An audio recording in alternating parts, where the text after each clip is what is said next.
Welcome to our last instructional video. Today we will be applying the many variables we have learned in class to a handstand. This video is meant for beginner to intermediate gymnasts. Let's get started. Yeah! We will first look at a handstand that is classified in Gentile's taxonomy as 1A. Body stability, no object manipulation, stationary regulatory conditions, and no intertrial variability. The environment is not going to affect her. Let's take a look at our gymnast.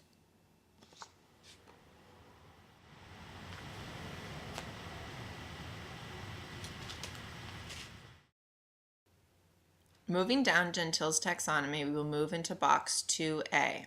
The only difference between box 1A and 2A is intertrial variability. To create intertrial variability, our gymnasts will do a handstand on cement and then a handstand on grass.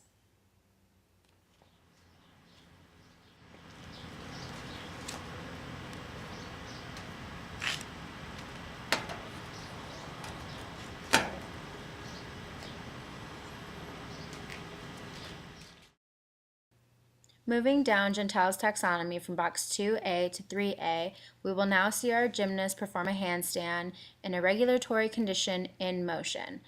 Our gymnast will be doing a handstand while staying at a constant speed on a constant surface.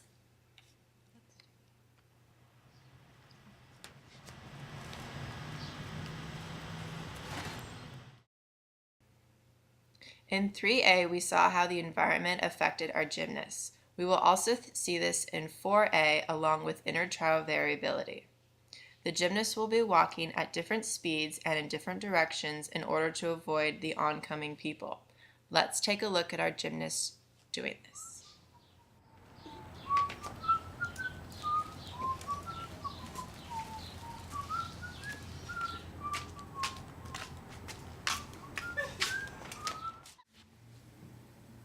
Now we will be looking at the attentional focus of teaching a motor skill. But before we look at that, let's look at the critical and flexible factors of a handstand.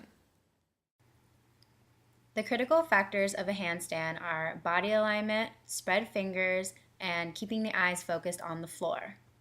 The flexible factors are feet position, the starting position with your hands and feet, and the transition into the full stance, whether it's with bent legs or straight legs. Now that we have looked at the critical and flexible factors, we will take a look at attentional focus, which we all know that the best attentional focus is external focus.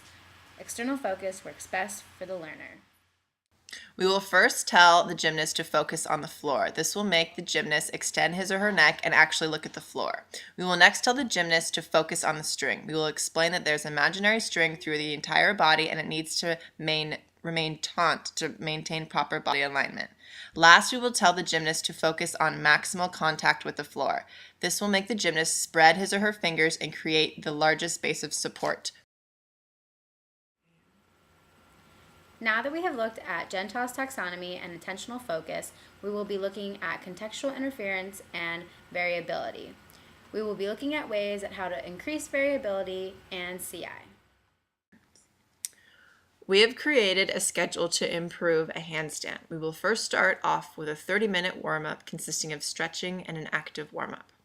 Next, we will do drills for 30 minutes. Using the wall, walking up the wall, kicking your feet onto the wall, or only having one foot on the wall. The next drill will be a partner, doing a handstand with both hands on the ground, with only the left hand on the ground and only the right hand on the ground. The next drill will be varying the surface that the handstand is done on the grass, on a gym mat, or on a balance beam. To increase contextual interference, we will combine 2 of these drills. To increase contextual interference even more, we will combine 3 of these drills at the end of practice.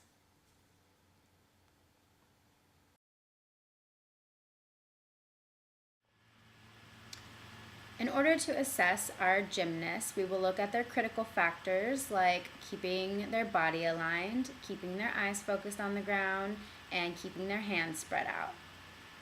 The purpose of assessment is to evaluate production and decide if the learner is ready for a more challenging task, while also incorporating intrinsic feedback for the learner. It will be best to perform every handstand to this song. Let's take a listen.